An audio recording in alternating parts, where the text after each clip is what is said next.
Hi guys, it's Christy here, welcome back to my channel. Today I thought I'd do another NG tube related video, and specifically I'm going to be looking at how to remove your NG tube, how to clean it, and then how to reinsert it. And whenever I reinsert it, I'm actually going to do it without the guide wire, because often your NG tube will come out unexpectedly.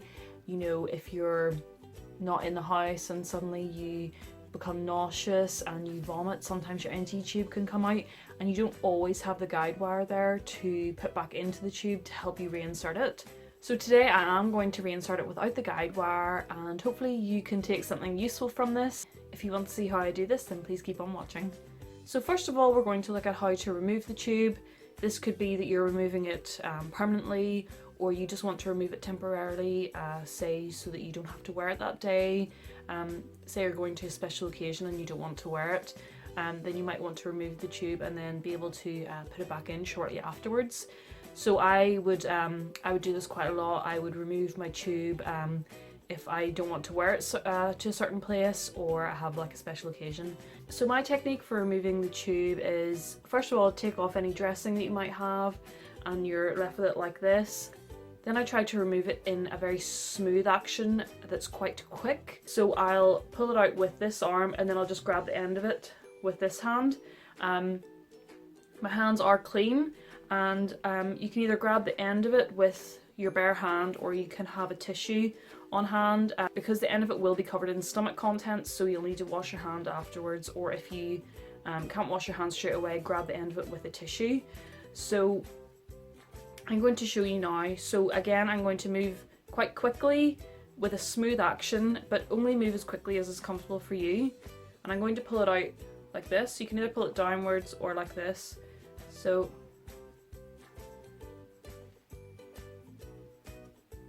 there we go.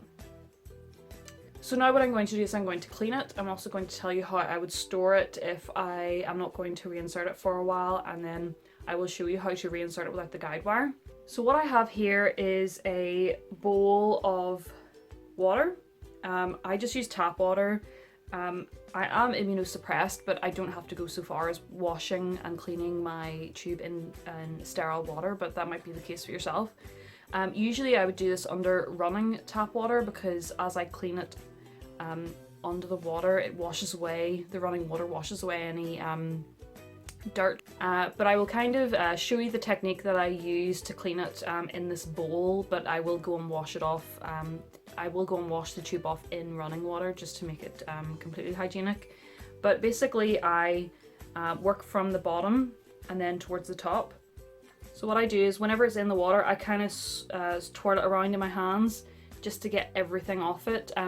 Oftentimes there will be, you know, a sort of mucus on it, so you really need to have friction to kind of remove that. So I will just rub it in the water between my fingers, and I'll just work my way up the tube until I get to the very top.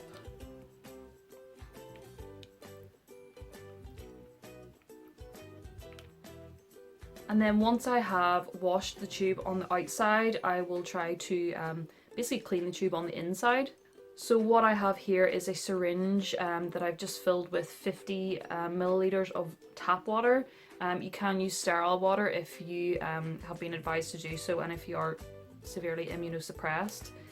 I basically will just flush the tube with this water. So I just have a little adapter here that I put on the end of my syringe, and then I can now just flush the tube with the water over a sink.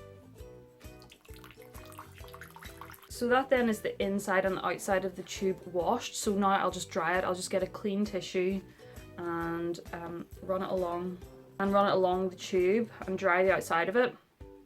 Then in order to store it, I usually will just wrap it like this. And I will store it in a clean container. I usually use like an old takeaway carton or lunchbox, and I will wrap it in tissue or kitchen towel, because there is still water, it is still moist on the inside, so you want to absorb any of that comes out. So I just wrap it in tissue or kitchen towel, and then I store it in that little container. For me, I don't feel comfortable using it after like a few days. If I haven't used it for a few days, I'll just throw it out and then start with a new NG tube. I kind of figure, I think of it in the same way as food. If I have food sitting around for more than like 3 days, I won't eat it, I'll just throw it out and buy something new. So that's just my opinion. I don't like to use it unless, I don't like to use it past, you know, 3-4 days, because if it's inside your body and you're constantly using it, the tube is constantly being flushed, so the tube is actually clean. Whereas if it's just sitting and it's not being flushed and things like that, there could be germs that are growing inside it. So just for safety, I don't like to use it if it's been sitting for a really long time unused. So that's how I store it, and now I'm going to show you how to reinsert it. Basically, a fresh tube, whenever you open it, will come with a guide wire, so it's just this metal wire, and it helps to make the tube more rigid and helps for insertion. And what you can do is, after you insert it, you can keep the guide wire, and then if you have to remove your tube and reinsert it, you can put the guide wire back into the tube to make it more rigid and help you to reinsert it. But oftentimes the guide wire gets thrown away by accident, or you don't expect that you will have to remove your tube and reinsert it. Your tube can often come out by accident if you vomited, or if you take your dressing off and you don't apply another dressing for a while, your body actually starts to push out the tube. So oftentimes you need to reinsert without having the guide wire to hand. So I'm going to show you how I do it whenever I don't have the guide wire. So I have the same tube. You can see here that, you know, because I have used this tube and, you know, been moving it around and storing it, it does have a bit of a bend on it. So I am going to have to work with that bend. What I'm going to do is first of all lubricate the end of the tube. So I have my lubricant here. It is Optilube. Again, I have clean hands. My other NG tube insertion video, it sort of bothered some people that I didn't wear gloves, but at the end of the day, I'm inserting this in myself. I kind of think of it as, you know, if I washed and dried my hands and then ate a burger, it's the same thing as me washing, drying my hands and then inserting my NG tube. It's all going into my stomach. So I guess if it's someone else inserting it on you, you would want them to wear gloves, but because it's myself, and I know my hands are clean, I think it's fine to not wear gloves. So I have my tube here, it's lubricated, and what I'm going to do is I'm going to try to, because this has a curve in it, and because the guide wire isn't keeping it straight, I'm going to make sure the curve is going down this way, instead of, it might be quite painful if you did it so the curve was going up that way. Then I'm going to use water to help me swallow down the tube. So I have some water here. On my other NG insertion video, someone commented on that video, and thank you very much, and they said that it often helps if you use a straw, because that means you then have a hand free. You can just set down the water on a table, have the straw, and then just lean down and sip from the straw rather than having to hold a glass and, you know, tip back whenever you're trying to insert the tube. So that's a good shout for anyone that is struggling or would find that helpful. I actually don't have any straws in the house, so that's the only reason I'm not doing it right now. So I'll just show you how I do it.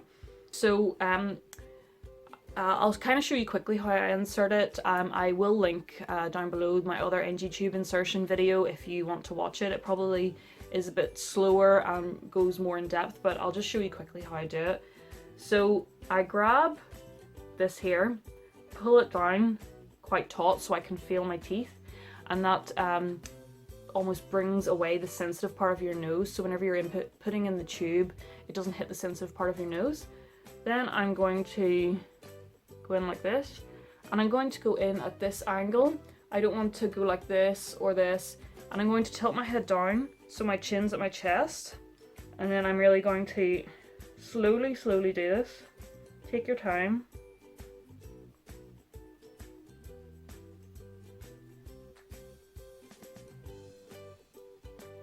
So you can see it's just hitting my throat. And I can feel it's starting to almost hit my gag reflex. So I'm just going to grab some of this water, and what I do is I try to take a really big gulp of water and then loosely hold the tube, and then whenever I swallow, it almost pulls down the tube with it. And the reason I take a really big gulp is because it makes the swallow reflex quite strong. So I'll just show you now.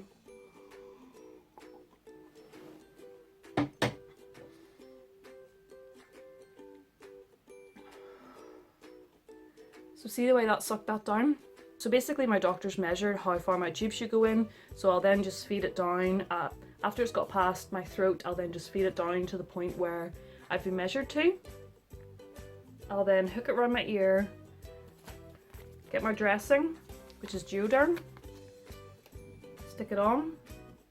Done that really badly. I'm trying to do it using my camera. So that is it. The most important thing that you need to remember to do now is to aspirate some stomach contents. So you'll use your syringe, suck up some stomach contents, so you'll do that there. Use your pH strips to test that it actually is stomach contents, and you'll be able to tell that by how acidic the result is. And then yeah, basically that's it, you're good to go. I hope you find this video helpful. Just remember, I'm not a doctor, I'm just showing you how I usually do this on myself. Thanks so much for watching. Please give this video a thumbs up if you enjoyed it. Please comment down below and subscribe if you'd like to see more from me. Thanks so much for watching, and I'll see you next time. Bye!